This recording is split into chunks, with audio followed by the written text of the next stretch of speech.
Now, sino-sino sa mga nasa gobyerno ang sakop ng pagbibigay ng mid-year bonus? Yes, sila makakatanggap ng mid-year bonus sa mga kwalipikadong kawani ng gobyerno kabilang na ang mga military at uniform personnel. Sisimulan na itong ibigay ngayong araw, May 15. Ayon sa Department of Budget and Management o DBM, aabot sa 73.456 billion pesos ang inilaan para sa 2026 mid-year bonus na matatanggap ng mahigit 1.9 milyong civilian, military at uniform personnel sa iba't ibang ahensya.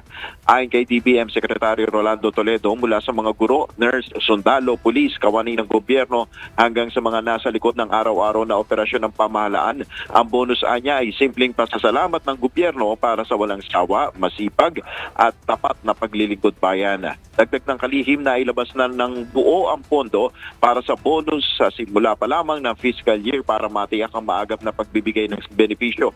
Sa ilalim ng DBM Budget Circular number 2017-2, ang mid-year bonus ay katumbas ng isang buwang basic pay sa sahod ng empleyado.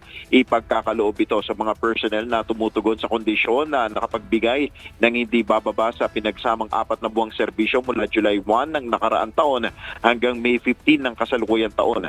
Nananatili sa serbisyo hanggang May 15 ng kasalukuyang taon at nakakuha ng hindi bababa sa satisfactory na performance rating sa nakaraang evaluation period o naaangkop na performance appraisal period.